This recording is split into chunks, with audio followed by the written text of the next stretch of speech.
Subscribers के काफी करीब हैं, तो सब्सक्राइब करना बिल्कुल मत भूलना। चैनल के ऊपर नए हैं तो फटाफट सब्सक्राइब कर दीजिए। तो चलिए अब बिना किसी देरी के चलते हैं सीधा वीडियो की तरफ।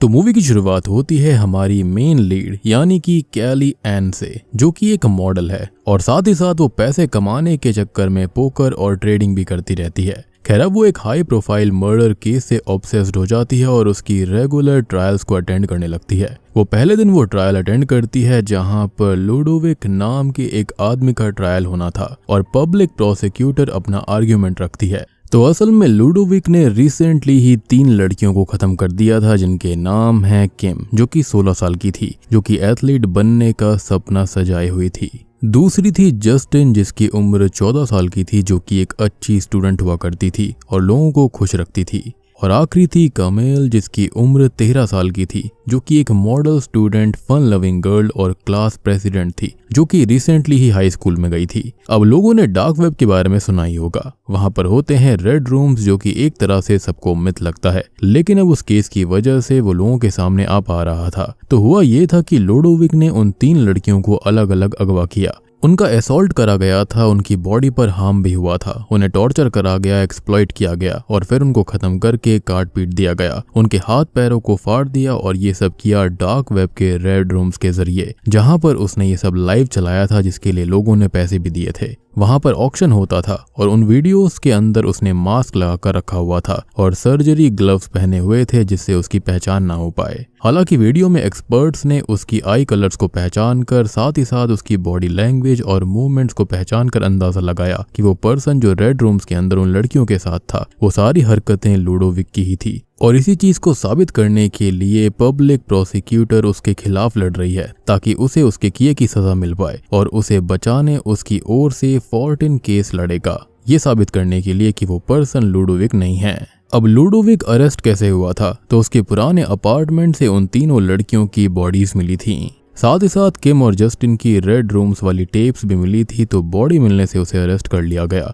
और लास्टली उसे वीडियो वाले पर्सन से मैच करके उस पर ट्रायल चल रहा था और उसको रोजमॉन्ड के डीमन का नाम दे दिया गया है। अब उसका लॉयर 14 अपनी दलील देता है कि कभी भी ओपनली लुडोविक शो ही नहीं हुआ है। और रही बात आंखें और बॉडी मैच होने की, तो बहुत से लोगों की सेम कदकाठी और आंखें मिल सकती हैं, तो ये वो नहीं कह सकते कि लुडोविक ही कल्प्रिट है। और रही बात उन तीनों की बॉडीज के मिलने की, तो उसके अंदर ये हो सकता है कि किसी ने वो बॉडीज उसके पुराने घर पर डाल दी होंगी और उसके कंप्यूटर के अंदर वो जो वीडियोस मिली हैं, जो कि अपने आप में इलीगल है, तो शायद से हो सकता है कि उसका कंप्यूटर किसी ने हैक कर लिया होगा, उसका राउटर हैक करा होगा और उसकी नॉलेज के अगेंस्ट उसके सिस्टम में वो वीडियोस आ गई होंगी, जो कि मेरे ख्याल से काफी वियर्ड बात थी, क्योंकि अगर किसी को फंसाना ही होगा तो वो इसी व्यक्ति को फंसाएगा क्या। और ऐसे लॉयर बड़े बेकार होते हैं, उनको सच पता होता है लेकिन फिर भी वो सच को तोड़ मरोड़ कर सामने रखते हैं। खैर अब कोर्ट के अंदर किम और जस्टिन की वीडियोस भी दिखाई जाएंगी, जिसके बारे में लोगों को वार्निंग दे दी गई है, क्योंकि वो काफी ज्यादा सेंसिटिव है, ग्रॉस है, तो कमजोर दिल वाले उसे नहीं देख सकते। और जज हर 4 हफ्ते बाद मींस 4th ट्रायल पर वो वीडियो चलाने का ऑर्डर देते हैं।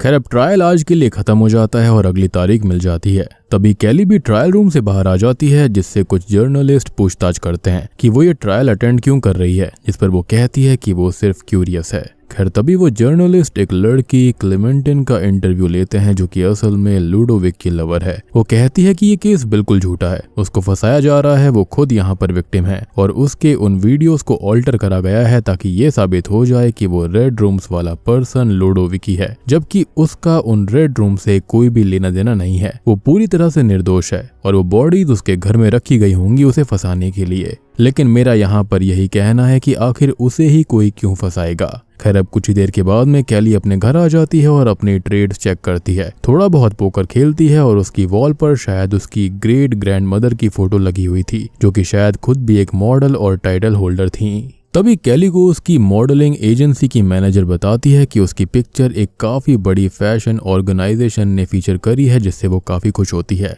खैर अब थोड़ा बहुत समय बिताने के बाद में वो अगली ट्रायल डेट के लिए निकल पड़ती है और वो ट्रैवल करके कोर्ट तक भी जाती है और रात को बाहर ही सोती है, ताकि उसे कोर्ट में अच्छी जगह मिल सके, जिससे हम उसके ऑब्सेशन को भांप सकते हैं कि वो इस केस से किस कदर ऑब्सेस्ड हो गई है। खैर तभी उसके पास में वही इंटरव्यू वाली लड़की क्लेमेंटिन आती है जिसने उसे लास्ट हियरिंग में भी देखा था, और वो उससे थोड़ी बहुत बात करती है जिस पर क्लेमेंटिन बताती है कि वो भी इस केस को फॉलो कर रही है, और इससे वो काफी खुश होती है क्योंकि देखो यहाँ पर सबने ही लुडोविक को गुनहगार मान लिया था, तो यहाँ पर उसे ऐसा लग रहा था कि शायद ये दोनों थोड़ी सी डिफरेंट हैं। तभी ट्रायल शुरू हो जाता है और आज कमील की मदर से बात करी जाती है जो कि उसकी आखिरी फोटो के बारे में बताती है कि स्कूल यूनिफॉर्म में वो थी जब वो फोटो उसने क्लिक करी थी और उसे ब्रेसेस भी लगे हुए थे। खैर अब कमील की माँ को बॉडी के साथ जो ड्रेस मिली थी उसे दिखाया जाता है जिसको वो तुरंत पहचान लेती है। इनफैक्ट उसके टूटे हुए जबड़े की फोटो भी दिखाई जाती है, लेकिन कोई भी माँ अपनी ही बेटी की बॉडी पार्ट्स को नहीं देख सकती, तो जज उस फोटो को हटवा देते हैं। साथ ही साथ वो अब कमील का पूरा डिस्क्रिप्शन देती है। खैर अब एक छोटा सा ब्रेक होता है और कैली क्लेमेंटिन के साथ लंच करती है जो कि उसे ये कहती है कि यहाँ पर ब्रेसेस तो कोई भी लगा सकता है, जरूरी थोड़ी है कि वो कमील ही होगी, और उसकी ड्रेस मिली है तो सेम ड्रेस और भी बच्चों की होती होगी, और उसके अंदर उसका डीएनए मिला है तो वो ब्लड उसके पीरियड का होगा।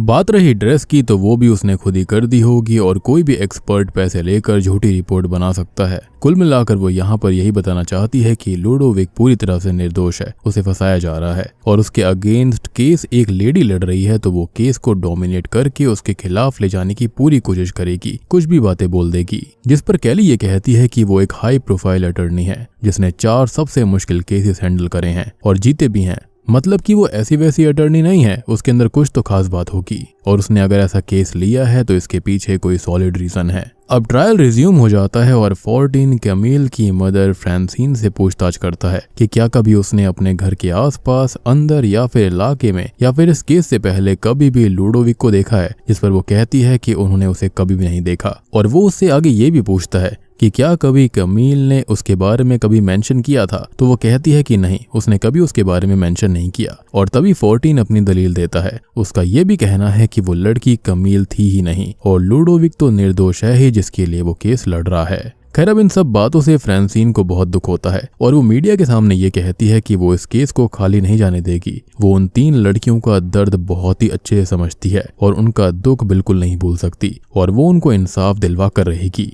लुडोविक को जेल पहुंचाएगी और उसके पापों की सजा उसको जरूर मिलेगी। कम से कम लुडोविक जब हमेशा के लिए जेल जाएगा तो उन बच्चियों को कम से कम थोड़ी सी शांति तो मिलेगी। खैर अब थोड़ी देर बाद कैली घर आती है और वो खुद भी थोड़ा बहुत डार्क वेब का इस्तेमाल करती है, या फिर यूं कहें कि इस केस के ऑब्सेशन में करने लगती है। अब फ्रांसिन के इंटरव्यूज को वो देखती है और उन लड़कियों की न्यूज को भी देखती है कि कहाँ वो बॉडीज मिली थी। लुडोविक के पुराने घर के किराएदारों को कोई भी आइडिया नहीं था कि वो बॉडीज वहां पर कैसे आई और कब आई होंगी। अब वो फ्रांसिन के इंटरव्यू से उसके घर का एड्रेस तक निकाल लेती है और आज के जमाने में इंटरनेट हमारे लिए सबसे ज्यादा अनसेफ है, क्योंकि वो कुछ ही क्लिक्स में फ्रांसिन के घर का एड्रेस, उसके स्मार्टफोन सिक्योरिटी की डिटेल्स, उसके राउटर का पिन, मतलब कि इतना सब कुछ उसके पास कुछ ही क्लिक्स में आ गया था। और अगर वो एक क्रिमिनल होती तो वो चाहती तो फ्रांसिन के घर में जाकर उसको खत्म कर देती और पीछे से कोई ट्रेस तक नहीं मिलता। और वो कमील के बारे में और डिटेल्स ढूंढती है, उसके स्कूल के बारे में पता करती है, उसकी ड्रेस के बारे में भी जानकारी निकालती है कि वो वैसी ही है या फिर नहीं जैसे कि फ्रांसिन ने बताई थी।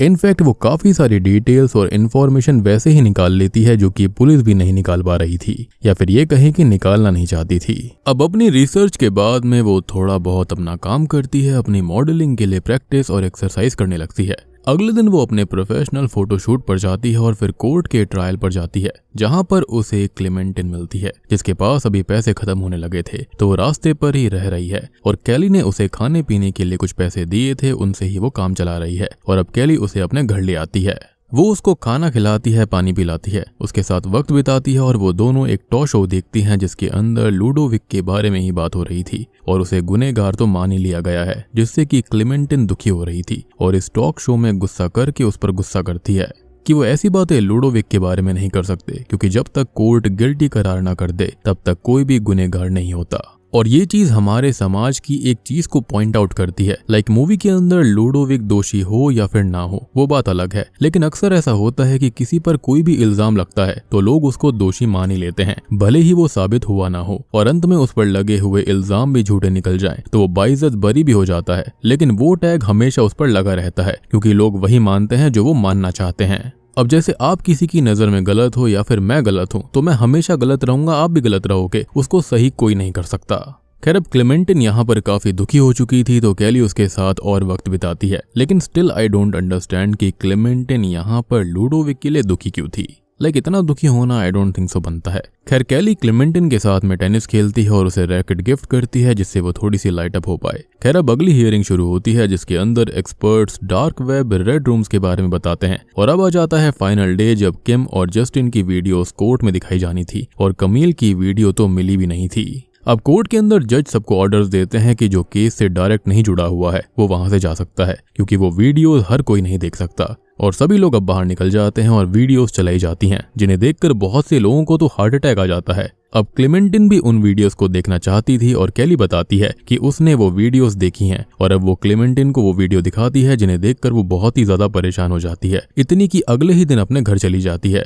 खैर अब कैली ने यहाँ पर इस केस के ऊपर काफी रिसर्च करवाई थी और फ्रांसिन के घर तक वो चली जाती है और उसका इस केस के अंदर इतना ज्यादा इन्वॉल्वमेंट होना उसके लिए बहुत ही ज्यादा दुखदायी साबित होता है क्योंकि जिस बड़े फैशन ब्रांड ने उसे साइन किया था वो उसको साइन ऑफ कर देता है, मीनिंग उसकी मॉडलिंग वाली वो जॉब थी वो अब जा चुकी थी जिससे वो बहुत ही ज्यादा परेशान हो जाती है। आई मीन किसी और के केस के चलते अपनी जिंदगियां बर्बाद करना ये बहुत ही बेकार था। अब इसके बाद अगली हियरिंग के अंदर वो जाती है और एक बहुत ही खतरनाक स्टेप लेती है। उस हियरिंग के अंदर वो कमील की तरह तैयार हो जाती है और उसे देख सब बहुत ज्यादा परेशान और डिस्टर्ब हो जाते हैं और पहली बार उसको देखकर लूडोविक रिएक्ट करता है और उसका रिएक्शन ऐसा था कि उसे कोई फर्क नहीं पड़ता। एज अगर वो कल्प्रिट नहीं है तो उसे कमील के लिए कोई दुख नहीं और अगर कल्प्रिट है तो उसे कोई अफसोस नहीं है और कैली उसका रिएक्शन ही देखना चाहती थी जिसके अंदर उसे वो एक तरह से मॉक करता है। अब कैली की इस हरकत से उसे मॉडलिंग एजेंसी से भी निकाल दिया जाता है और अब उसके हाथ में कुछ भी नहीं बचा था। अब वो डार्क वेब पर अपना अकाउंट बनाती है जहां पर ऑपरेटर उसे वेरिफिकेशन के लिए बोलता है।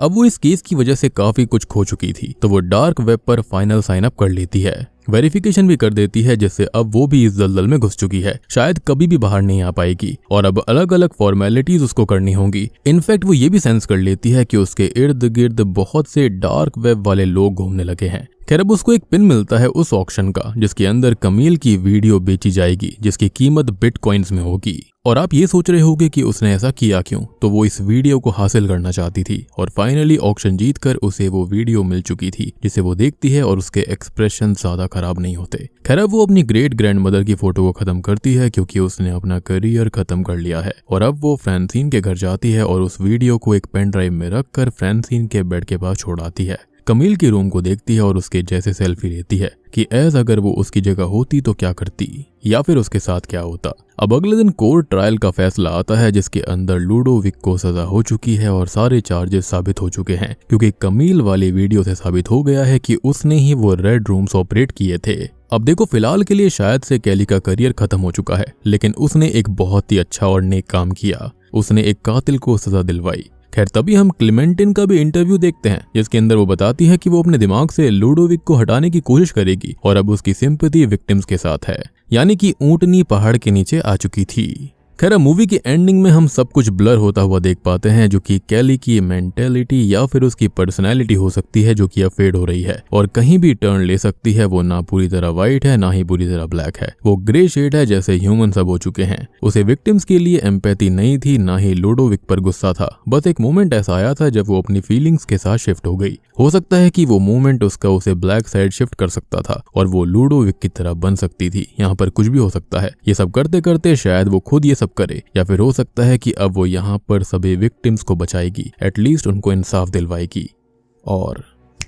बूम, इसी के साथ में ये मूवी यहीं पर खत्म हो जाती है। तो दोस्तों ये थी रेड रूम्स, एक Canadian psychological horror thriller movie. यहाँ पर इन 3 लड़कियों को और कैली को एज अ बेस बनाकर दिखाया गया है कि डार्क वेब के अंदर ऐसे रेड रूम्स वगैरह होते हैं और वहां पर ऐसी चीजें ऑक्शन भी होती हैं। कई लोग पैसे देते हैं ऐसी चीजों को देखने के लिए, जो कि मेरे ख्याल से अपने आप में ही बहुत ही अजीब चीज है। आई मीन देखकर ही अजीब फील होता है कि दुनिया के अंदर ऐसे लोग भी हैं जो कि ऐसी दर्ददायी चीजों को देखकर पैसे देते हैं, उनसे मजे लेते हैं। भैया देखो सिंपल सी बात है, जब तक कस्टमर बाय करेगा तब तक ऐसे धंधे चलते रहेंगे, क्योंकि बिना कस्टमर के कोई भी धंधा चल नहीं सकता। बाकी आप लोग बताना कि आपको ये वीडियो और कॉन्सेप्ट कैसा लगा। ये जो मूवी है वो दुनिया भर में हो रही गलत चीजों को दर्शाती है, रूट कॉज को दर्शाती है। तो वीडियो पसंद आई हो तो लाइक कर देना, चैनल के ऊपर नए हैं तो सब्सक्राइब कर लीजिए। तो मैं आप सबको मिलता हूँ अगली वीडियो के साथ में,